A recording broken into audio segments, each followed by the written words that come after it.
Hello everyone, আসসালামু আলাইকুম। আশা করি আল্লাহর রহমতে সকলে অনেক ভালো আছেন। সো আপনারা যারা আনলিমিটেড জিমেল অ্যাকাউন্ট খুলে অনলাইনে কাজ করতে চাচ্ছেন তাদের জন্য হতে যাচ্ছে মোস্ট ইম্পর্টেন্ট একটি ভিডিও। কোনো প্রকার নাম্বার দেওয়ার ঝামেলা ছাড়াই আপনারা জিমেল অ্যাকাউন্ট খুলতে পারবেন, তাও আবার আনলিমিটেড। তো গাইস, আসুন কথা না বাড়িয়ে মূল ভিডিওটি শুরু করা যাক। Let's get start. প্রথমেই আমাদের একটি ছোট্ট অ্যাপ্লিকেশনের প্রয়োজন হবে। অ্যাপ্লিকেশনটি ইনস্টল করার জন্য চলে যাবেন প্লে স্টোরে। দেন এবার সার্চ বক্সে ক্লিক করে ইনস্টার্ট লিখে চার্জ করে দেবেন। চার্জ করে দেওয়ার সাথে সাথে এই অ্যাপ্লিকেশনটি দেখতে পারবেন, জাস্ট ইনস্টল করে নেবেন। আমার অলরেডি ইনস্টল করা আছে, তাই আমি ওপেন করে নেব। সো অ্যাপ্লিকেশনটি ওপেন করার সাথে সাথে আপনারা এরকম একটি ইন্টারফেস দেখতে পারবেন।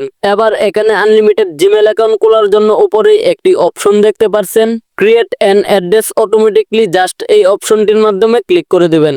তারপরে নিচে একটি ছোট্ট পারমিশন চাওয়া হবে, জাস্ট ইয়েস অপশনে ক্লিক করে দেবেন। এইখানে কিছুক্ষণ লোডিং হবে, জাস্ট ওয়েট করবেন। গাইস, লোডিং শেষ হওয়া মাত্র এখানে ফাইনালি দেখতে পারছেন অটোমেটিকলি আমাদের একটি জিমেল অ্যাকাউন্ট খোলা হয়ে গেছে। এখন হয়তো ভাবতেছেন আপনি এই জিমেলটা ব্যবহার করতে পারবেন কিনা।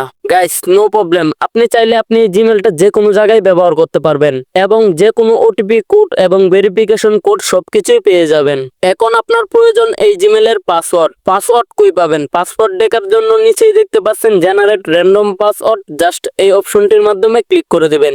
সাথে সাথে আপনি একটি র্যান্ডম পাসওয়ার্ড পেয়ে যাবেন। আপনি চাইলে এই পাসওয়ার্ডটি দিয়ে যে কোনো ফোনে এই জিমেলটিকে লগ ইন করতে পারবেন। পাসওয়ার্ডের পাশেই কপি অপশন দেখতে পারবেন, এখানে ক্লিক করলে পাসওয়ার্ডটি কপি হয়ে যাবে। এবং ইমেলটিও কপি করার জন্য নিচে একটি অপশন দেখতে পাচ্ছেন, কপি ইমেল অ্যাড্রেস। জাস্ট এখানে ক্লিক করে দিবেন। সঙ্গে সঙ্গে দেখতে পারবেন ইমেলটি কপি হয়ে যাবে। তো গাইস, এইরকম ভাবে আপনি এখানে আনলিমিটেড জিমেল অ্যাকাউন্ট খুলতে পারবেন। আপনি যতবার খুশি ততবারই খুলতে পারবেন, কোনো প্রকার নাম্বার দেওয়ার ঝামেলা ছাড়াই। তো এখন কথা হচ্ছে, এখান থেকে যদি আপনি কোনো জিমেল ব্যবহার করেন, তারপর যদি কোনো ভেরিফিকেশন কোড আসে, কোন জায়গায় পাবেন? এখানে উপরেই একটি অপশন দেখতে পাচ্ছেন, মেসেজ রিসিভ। জাস্ট এই অপশনে ক্লিক করবেন। আপনার ব্যবহার করা কোনো ইমেলে যদি কোনো ভেরিফিকেশন কোড আসে, তাহলে এখানে আসলে আপনি কোডটি পেয়ে যাবেন। তো গাইস, আশা করি বুঝতে পেরেছেন। ভিডিওটি যদি ভালো লেগে থাকে, যারা এখনো আমার এই চ্যানেলটাকে সাবস্ক্রাইব করেননি, প্লিজ চ্যানেলটা সাবস্ক্রাইব করে লাইক কমেন্ট শেয়ার করতে ভুলবেন না।